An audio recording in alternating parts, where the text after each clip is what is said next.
आज हम विटामिन के बारे में पढ़ेंगे और इस वीडियो में हम पहले ट्रिक के साथ सभी विटामिन के रासायनिक नाम याद करेंगे। तो आज के इस वीडियो में आपको जितने भी विटामिन के रासायनिक नाम हैं सब याद हो जाएंगे। पहले हम ट्रिक से इनको याद करेंगे, उसके बाद सभी विटामिनों को एक एक करके पढ़ेंगे कि आखिर कौन सा विटामिन हमें किससे मिलता है और किस विटामिन की कमी के कारण कौन सा रोग होता है, वो हम एक एक करके सभी विटामिन के बारे में पढ़ेंगे और लास्ट में प्रीवियस ईयर क्वेश्चन भी कवर करेंगे। तो आज की इस वीडियो से आपको काफी कुछ सीखने को मिलेगा।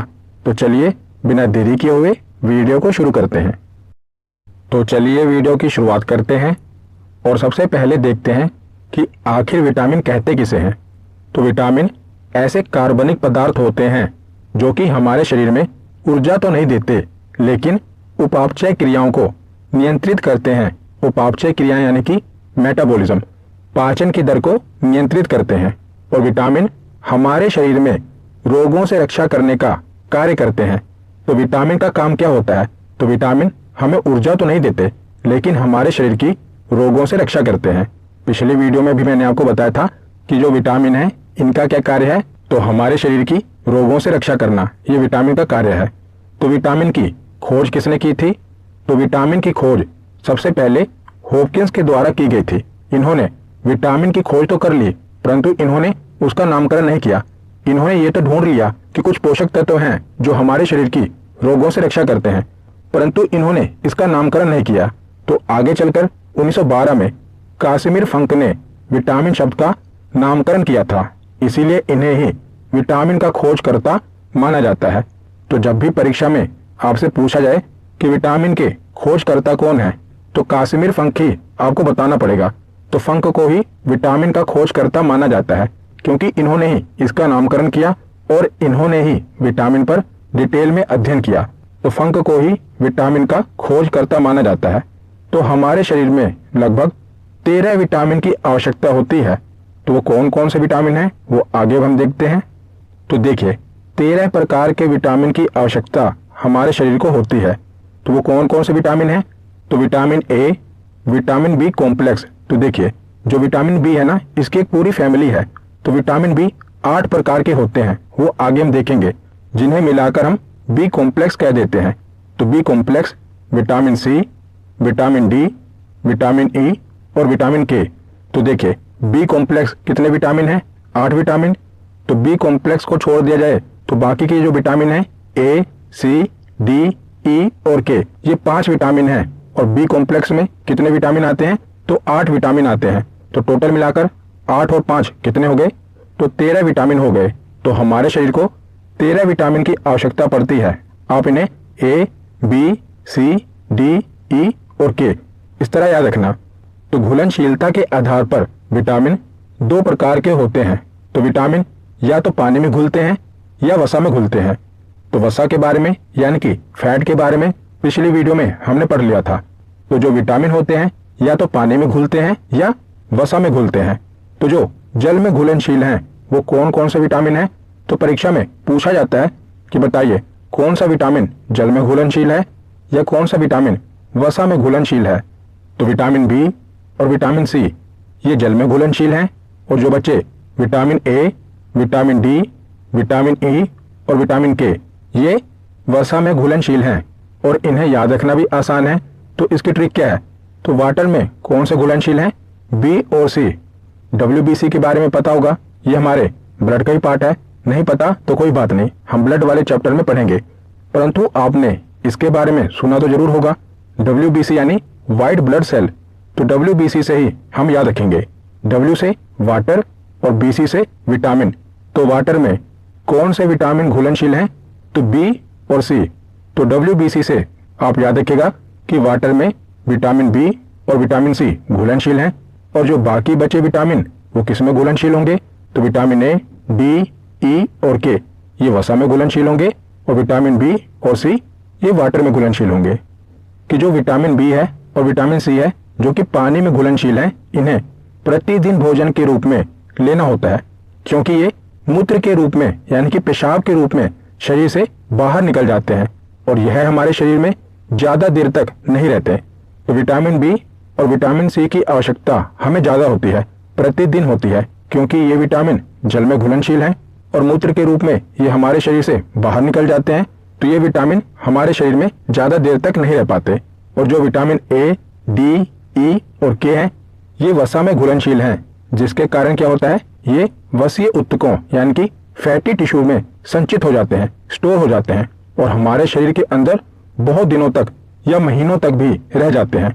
तो जो वसा में घुलनशील विटामिन है, ये हमारे शरीर में लंबे समय तक रह जाते हैं, यानी कि डेली इनकी जरूरत हमें नहीं पड़ती। लेकिन जो विटामिन बी है और सी है, ये पानी में घुलनशील है, तो पानी के द्वारा ही यानी कि मूत्र के द्वारा ही हमारे शरीर से निकल जाता है, तो इनकी जरूरत हमें ज़्यादा पड़ती है। तो उसके बाद आगे हम पहले जो भी विटामिन हैं, इनके जो रासायनिक नाम हैं वो ट्रिक से याद कर लेते हैं, क्योंकि आपको पता है कि जब भी विटामिन से क्वेश्चन पूछा जाएगा तो 60% क्वेश्चन उसके रासायनिक नाम से ही पूछा जाएगा। 60% तक विटामिन से जो प्रश्न बनते हैं वो उनके केमिकल नेम से ही बनते हैं, तो हमें ये याद होना चाहिए। और इनका नाम ऐसा है कि इन्हें याद रखना आसान नहीं होता, तो एक ट्रिक की सहायता से जो हो सकता है आपने पहले ही पढ़ी हो, इससे हम इसे याद करेंगे। तो ट्रिक क्या है, रथ एक टॉफी, ये आपको याद रखना है। जब भी विटामिन का रासायनिक नाम आपसे पूछा जाएगा तो आपके दिमाग में ये ट्रिक आनी चाहिए, रथ एक टॉफी। तो बी कॉम्प्लेक्स को हटा दिया जाए, अकेला हम विटामिन बी ले लें तो 6 विटामिन होंगे, ए, बी, सी, डी, ई और के। जो विटामिन बी की फैमिली है वो नेक्स्ट स्लाइड में हम देख लेंगे। पहले हम विटामिन ए से लेकर विटामिन के तक जो रासायनिक नाम है वो देख लेते हैं। तो ट्रिक क्या है, रथ एक टॉफी। तो विटामिन ए का रासायनिक नाम क्या है, रथ का रा, रेटिनोल। विटामिन बी का रासायनिक नाम क्या है, था, थायमिन। विटामिन सी का रासायनिक नाम क्या है, ए से एस्कोर्बिक एसिड। विटामिन डी का रासायनिक नाम क्या है, का से कैलिसफेरोल। विटामिन ई का रासायनिक नाम क्या है, टॉफी का टो, टोकोफेरोल। और विटामिन के का रासायनिक नाम क्या है, फी यानी कि फिलोक्विनोन। तो जब भी आपसे विटामिन ए से लेकर विटामिन के तक कोई भी रासायनिक नाम पूछा जाए तो आपको लिख लेना है, रथ एक टॉफी। तो रा से रेटिनोल, था से थायमिन, ए से एस्कोर्बिक एसिड, का से कैलिसफेरोल, टो से टोकोफेरोल और फी से फिलोक्विनोन। तो आगे अब हम जो विटामिन बी है ना, पूरी विटामिन बी की जो फैमिली है उनके रासायनिक नाम देख लेते हैं। तो वैसे अगर आप इन्हें याद करना चाहेंगे तो ये केमिकल नेम है, इसीलिए इन्हें ऐसे याद रख पाना थोड़ा मुश्किल हो जाता है, लेकिन ट्रिक के माध्यम से आप इन्हें याद रख पाएंगे। तो पहली ट्रिक हमने देखी, रथ एक टॉफी, जिससे हमें 6 विटामिनों के नाम याद रहेंगे। बाकी की जो विटामिन बी की पूरी फैमिली है वो हमें कैसे याद रहेगी, तो उसकी ट्रिक है थोरा न्यू पेंट पर बायोफसा है, ये आपको याद रखना है, थोरा न्यू पेंट पर बायोफसा। तो विश्वास करिए, अगर आप ट्रिक से याद करेंगे, एक बार रिवाइज कर लेंगे, तो जब भी ये क्वेश्चन आएगा और आप ये ट्रिक लिख लेंगे ना, तो आपका रासायनिक नाम से जब भी प्रश्न पूछा जाएगा तो कभी गलत नहीं होगा और यहाँ से प्रश्न बनना तय है। तो विटामिन बी की जो पूरी फैमिली है, इसका रासायनिक नाम कौन सी ट्रिक से याद रखेंगे, थोरा न्यू पेंट पर बायोफसा। एक बार दोबारा बोलिए, थोरा न्यू पेंट पर बायोफसा। तो जो विटामिन बी है इसी को B1 कहते हैं। पीछे हमने इसके बारे में पढ़ा कि विटामिन बी को थायमिन कहते हैं, तो बी को ही B1 कहा जाता है। तो यहाँ पर पूरे विटामिन बी की फैमिली देख लेते हैं। पहले है B1, फिर आएगा B2, B3, B4 नहीं है, B5, B6, B7, फिर B8 नहीं है, B9 आएगा और B9 के बाद B12 आएगा। तो अब इसकी ट्रिक से याद करते हैं, थोरा न्यू पेंट पर बायोफसा। तो थो से थायमिन, उसके बाद रा से राइबोफ्लेविन, न्यू से निकोटिनेमाइड या इसे नियोक्सिन भी कहते हैं, तो न्यू से नियोक्सिन। पेंट से पेंटोथेनिक अम्ल, पर से पाइरिडोक्सिन, बायो से बायोटीन, फा से फोलिक अम्ल और सा से साइनोकोबाल्मिन। तो इस प्रकार आप ट्रिक से याद कर पाएंगे। तो एक बार मेरे साथ दोबारा दोहराइए, ट्रिक क्या है, थोरा न्यू पेंट पर बायोफसा। तो थो से क्या होगा, थायमिन, रा से राइबोफ्लेविन, न्यू से नियोक्सिन, पेंट से पेंटोथेनिक अम्ल, पर से पाइरिडोक्सिन, बायो से बायोटीन, फा से फोलिक अम्ल और सा से साइनोकोबाल्मिन। तो ट्रिक तो मैंने आपको बता दी, तो ये ट्रिक आप लगाएंगे कैसे। तो ट्रिक से आपको रासायनिक नाम पूरा याद नहीं रहेगा। जैसे देखिए, अगर आपसे पूछा जाएगा कि विटामिन B3 का नाम क्या है, तो आपके दिमाग में ट्रिक क्या आएगी, थोरा न्यू पेंट पर बायोफसा। तो थोरा B1 और B2 तो ऐसे खत्म हो गए, तीसरे पे है न्यू।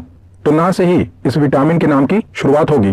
तो आप ऑप्शन में देखेंगे अलग अलग प्रकार के विटामिन होंगे, तो जो ना से शुरू हो रहा होगा और आपने एक बार पढ़ा भी होगा, तो ऐसा तो है नहीं कि ना से कुछ भी लिखा हो तो आप टिक कर देंगे। पहले आपके दिमाग में ना आएगा, उसके बाद आपके दिमाग में आ जाएगा या तो निकोटिनामाइड दिया होगा या न्यूसिन दिया होगा। तो इस प्रकार आप इस ट्रिक की सहायता से विटामिनों के रासायनिक नाम को याद कर पाएंगे। तो अब हम एक एक करके सभी विटामिनों के बारे में पढ़ते हैं। तो आपसे विटामिन के बारे में क्या पूछा जाएगा, तो 3 प्रकार के प्रश्न बनते हैं। पहला तो ये कि विटामिन का रासायनिक नाम क्या है, दूसरा इसका सोर्स यानी कि स्रोत पूछ लिया जाता है कि बताइए ये विटामिन हमें किससे मिलेगा, और तीसरा प्रश्न ये कि इस विटामिन की कमी से कौन सा रोग होता है। तो 3 प्रकार के प्रश्न विटामिन से बनते हैं। तो पहले है विटामिन ए। तो विटामिन ए का रासायनिक नाम हमने पढ़ लिया, रेटिनॉल है। इसका स्रोत क्या है, यानी कि विटामिन ए हमें किससे मिलता है, तो सबसे ज्यादा गाजर में विटामिन ए पाया जाता है। तो जब भी विटामिन ए से प्रश्न पूछा जाएगा तो 99% ऑप्शन में गाजर ही दिया होता है। तो गाजर में सर्वाधिक मात्रा में विटामिन ए पाया जाता है। उसके बाद पके हुए फलों में जैसे कि आम, पपीता, हरी पत्तेदार सब्जियों में, पनीर, दूध, मांस, मछली और अंडा, इसमें विटामिन ए पाया जाता है। तो गाजर के बारे में आपको पता होना चाहिए कि गाजर में विटामिन ए पाया जाता है भरपूर मात्रा में। और इसी के साथ सुनहरा चावल जिसे गोल्डन राइस कहते हैं, जिसे जेनेटिकली मॉडिफाइड किया गया है, यानी कि अनुवांशिक रूप से इसे मॉडिफाई किया गया है, सुनहरा चावल। तो अभी एक एग्जाम में पूछा भी गया था कि सुनहरे चावल में कौन सा विटामिन पाया जाता है, तो विटामिन ए पाया जाता है। तो मैंने पहले जो भी प्रीवियस ईयर क्वेश्चन है उन्हें स्टडी किया, उसी के बेसिस पर मैंने ये पूरी वीडियो बनाई है। तो सुनहरे चावल में कौन सा विटामिन पाया जाता है, विटामिन ए, और गाजर में कौन सा विटामिन पाया जाता है, विटामिन ए। उसके बाद देखते हैं कि विटामिन ए की कमी से कौन सा रोग होता है, तो रतौंधी जिसे नाइट ब्लाइंडनेस कहते हैं। इस बीमारी में जो व्यक्ति होता है उसको सूर्यास्त के बाद, यानी कि जैसे ही शाम होने लगती है उसके बाद उसको दिखना कम हो जाता है। तो वैसे तो जैसे ही शाम होने लगती है हमें भी दिखना कम हो जाता है, परंतु इनको धुंधला दिखाई देने लगता है। हमें धुंधला नहीं दिखाई देता, अगर रोशनी कम है तो वो पता चलता है, हमें उसी प्रकार दिखाई देगा। लेकिन इनको क्या होता है, जैसे जैसे सूर्य अस्त होता है ना, इनको धुंधला दिखाई देने लगता है। जैसे एक आदमी को चश्मा लगा होता है, अगर वो चश्मा उतार दे तो उसे कैसे दिखाई देता है, ठीक उसी प्रकार इनको सूर्यास्त के बाद धुंधला दिखाई देने लगता है। तो पूछा गया है कि विटामिन ए की कमी से कौन सा रोग होता है, विटामिन ए की कमी से कौन सा रोग होता है, तो रतौंधी। और दूसरा रोग है जीरोपैथेलमिया। इसमें क्या होता है, तो इसमें आंखें शुष्क हो जाती हैं। तो विटामिन ए की कमी से कौन कौन सा रोग होता है, रतौंधी और जीरोपैथेलमिया, ये विटामिन ए की कमी से होता है। और विटामिन ए की कमी को किसके माध्यम से पूरा किया जा सकता है, तो गाजर में सर्वाधिक मात्रा में विटामिन ए पाया जाता है। तो उसके बाद पढ़ते हैं विटामिन सी। तो विटामिन बी के बारे में हम लास्ट में पढ़ेंगे, जो पूरे विटामिन बी की फैमिली है ना, उसे हम लास्ट में देख लेंगे।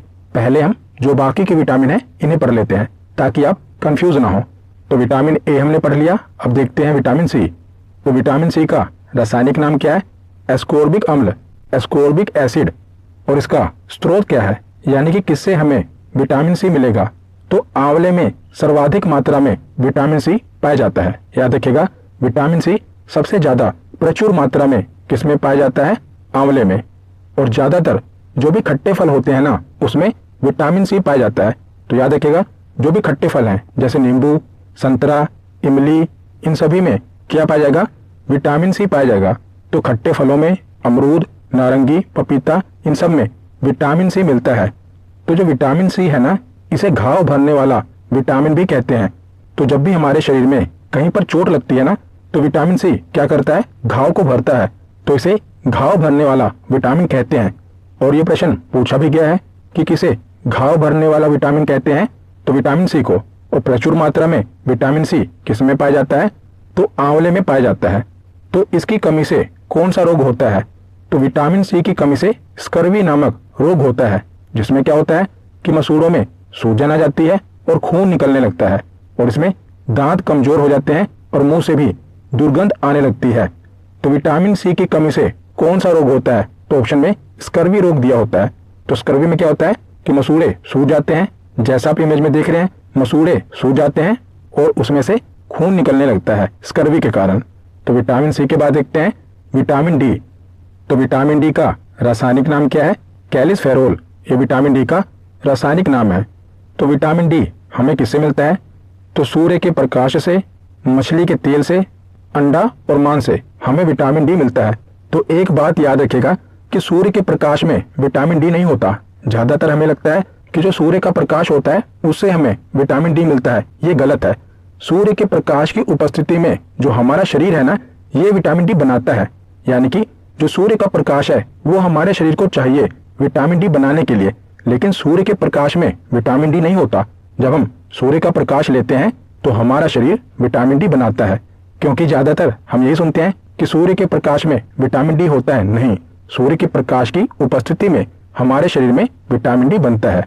तो विटामिन डी का स्रोत क्या है? सूर्य के प्रकाश की उपस्थिति में हमारे शरीर में विटामिन डी बनता है। मछली के तेल से मिलता है, अंडे से और मांस से विटामिन डी हमें मिलता है। तो विटामिन डी को धूप का विटामिन भी कहते हैं। और क्यों कहते हैं ये आपको बताने की जरूरत नहीं है। तो इसे धूप का विटामिन भी कहते हैं। और ये विटामिन हमारे शरीर में बनता है तो ये हार्मोन की तरह कार्य करता है, इसीलिए इसे हार्मोन विटामिन भी कहते हैं। तो ये भी प्रश्न पूछा गया है कि हार्मोन विटामिन किसे कहते हैं? तो विटामिन डी को ही हार्मोन विटामिन कहते हैं। और ये हमारे शरीर में तेजी से बनने वाला विटामिन होता है। कौन सा विटामिन? Vitamin D. तो विटामिन डी की कमी से हमारे शरीर में कौन से रोग होते हैं? तो हड्डियों से रिलेटेड रोग हमारे शरीर में विटामिन डी की कमी से होते हैं। पहला रोग है रिकेट्स। तो ये बीमारी बच्चों में होती है। तो इस बीमारी से बच्चों की हड्डियां कमजोर हो जाती हैं। जैसा आप चित्र में देख रहे हैं, जो ये पहली इमेज है ये नॉर्मल बोन है, यानी कि जैसे एक बच्चे की हड्डी होनी चाहिए। और जो ये दूसरा चित्र है इसमें दिखाया गया है कि रिकेट्स के कारण क्या हो गया है, हड्डियां आप देख रहे हैं बाहर की ओर मुड़ गई हैं। तो इसी बीमारी को क्या कहते हैं? रिकेट्स कहते हैं, जिसके कारण हड्डियां कमजोर होकर मुड़ जाती हैं। और दूसरी बीमारी है ओस्टियोमैलेशिया। तो ये बीमारी वयस्कों में होती है और इसमें क्या होता है, इसमें भी हड्डियां नरम होकर लचीली हो जाती हैं। तो जो रिकेट्स बीमारी होती है ये बच्चों में होती है और जो ओस्टियोमैलेशिया बीमारी होती है ये वयस्कों में होती है। तो विटामिन डी की कमी के कारण हड्डी से रिलेटेड बीमारी होती है रिकेट्स और ओस्टियोमैलेशिया। उसके बाद आगे है विटामिन ई। तो विटामिन ई का रासायनिक नाम क्या है? टोकोफेरोल। तो इसका स्रोत क्या है? तो विटामिन ई हमें सोयाबीन से, अंकुरित अनाज से, अंडा, दूध आदि से मिलता है। तो इसे सौंदर्य विटामिन भी कहते हैं। विटामिन ई के कारण ही हमारे चेहरे पर ग्लो आता है। तो इसे सौंदर्य विटामिन भी कहते हैं। ये झुर्रियों से रक्षा करता है और त्वचा पर चमक पैदा करता है। तो विटामिन ई को सौंदर्य विटामिन कहा जाता है। तो विटामिन ई की कमी से हमारे शरीर में कौन सा रोग होता है?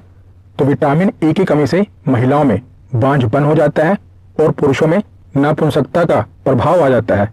तो विटामिन ई की कमी से क्या होता है कि महिलाओं में बांझपन आ जाता है, वो संतान की उत्पत्ति यानी कि बच्चे पैदा नहीं कर पाती और पुरुषों में भी नपुंसकता का प्रभाव आ जाता है। और इसकी कमी के कारण उम्र से पहले बुढ़ापा आने लगता है और जनन क्षमता में कमी हो जाती है। तो बेसिकली विटामिन ई की कमी से क्या होता है, जनन क्षमता में कमी हो जाती है।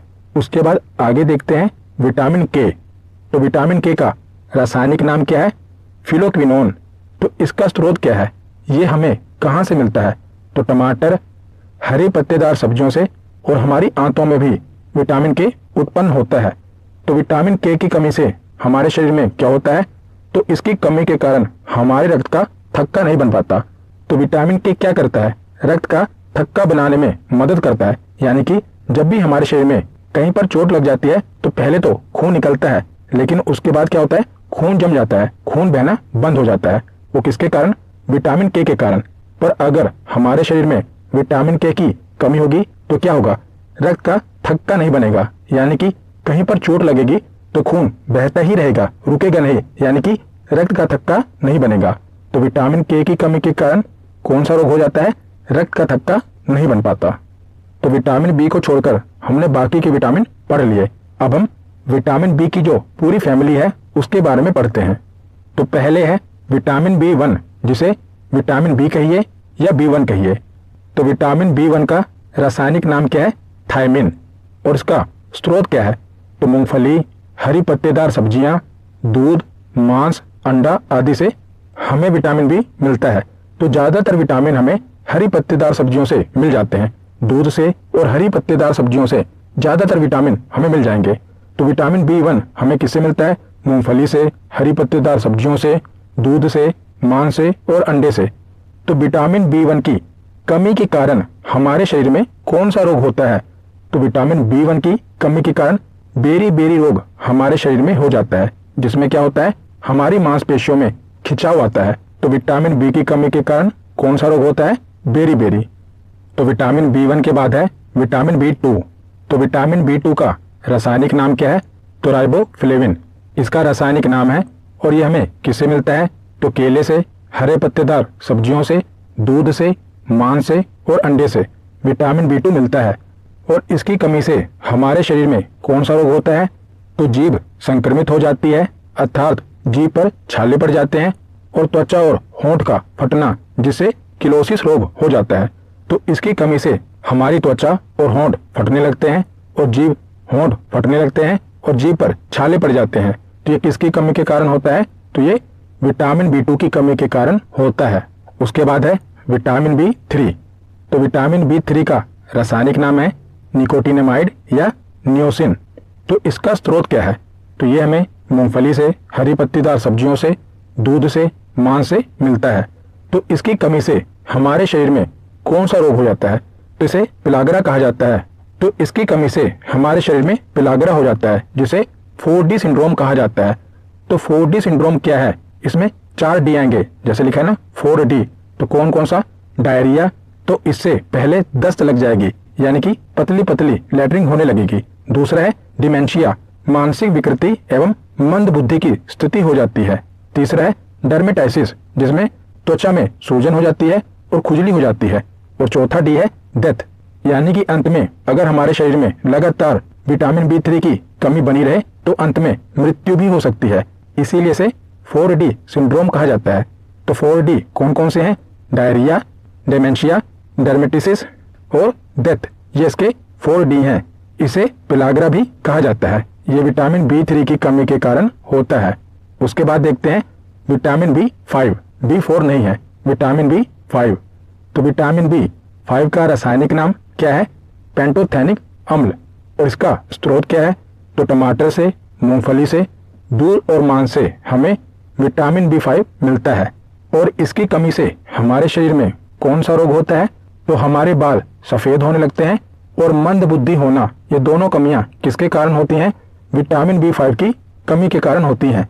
तो ज़्यादातर ये पूछा जाता है कि हमारे बाल सफ़ेद होने लगते हैं किसकी कमी के कारण?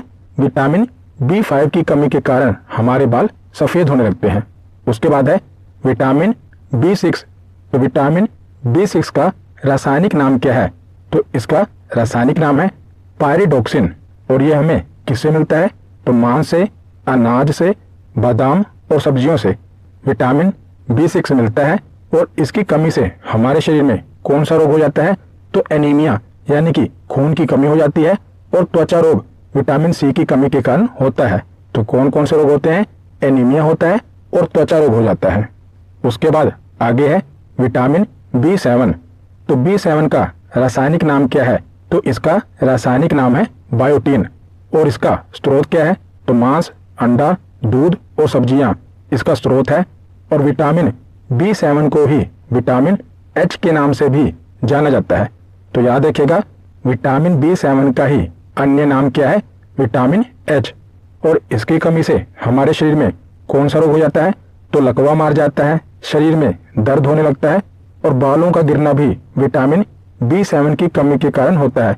तो लकवा, शरीर में दर्द और बालों का गिरना किसकी कमी के कारण होता है? विटामिन B7 की कमी के कारण होता है। और इसे ही विटामिन H के नाम से भी जाना जाता है। उसके बाद आगे है विटामिन B9। तो विटामिन B9 का रासायनिक नाम क्या है? फोलिक अम्ल, यानी कि फोलिक एसिड। और इसका स्रोत क्या है? तो विटामिन B9 हमें दालों से, सब्जियों से और अंडे से मिलता है। और इसकी कमी से हमारे शरीर में कौन सा रोग हो जाता है? तो एनीमिया और पेचिस रोग किसकी कमी के कारण होता है? तो B9 की कमी के कारण होता है। इसका रासायनिक नाम बहुत बार पूछा गया है, तो याद रखिएगा, B9 का रासायनिक नाम है फोलिक अम्ल। कौन सा? फोलिक अम्ल। उसके बाद आगे चलते हैं और विटामिन बी की फैमिली का आखिरी विटामिन है विटामिन B12। इसका रासायनिक नाम क्या है? तो साइनोकोबालामिन इसका रासायनिक नाम है। और ये हमें किससे मिलता है? तो ये हमें दूध से, मांस से, अंडे से और पनीर से विटामिन B12 मिलता है। और कोबाल्ट जो कि एक खनिज लवण है, ये विटामिन B12 का एक महत्वपूर्ण घटक है। तो ये भी पूछा गया है कि कोबाल्ट खनिज लवण किस विटामिन में पाया जाता है? विटामिन B12 में। इसका नाम ही क्या है? साइनोकोबालामिन। तो इसमें क्या है? कोबाल। तो कोबाल्ट जो खनिज लवण है किस में पाया जाएगा? तो ये विटामिन B12 में पाया जाएगा। और इसकी कमी से हमारे शरीर में कौन सा रोग होता है? तो एनीमिया यानी कि खून की कमी हो जाती है और हमारा शरीर पीला पड़ जाता है। इसी को पांडु रोग कहते हैं। जो पांडु रोग है ये एनीमिया से ही मिलता जुलता रोग है, जिसे हम पीलिया कह देते हैं। इसमें क्या होता है? हमारे शरीर का खून कम हो जाता है और शरीर पीला पड़ जाता है। किसकी कमी के कारण? विटामिन B12 की कमी के कारण। तो यहाँ पर हमारा थ्योरी सेक्शन कंप्लीट होता है। अब हम प्रीवियस ईयर क्वेश्चन देखते हैं। तो प्रीवियस ईयर क्वेश्चन देखने से पहले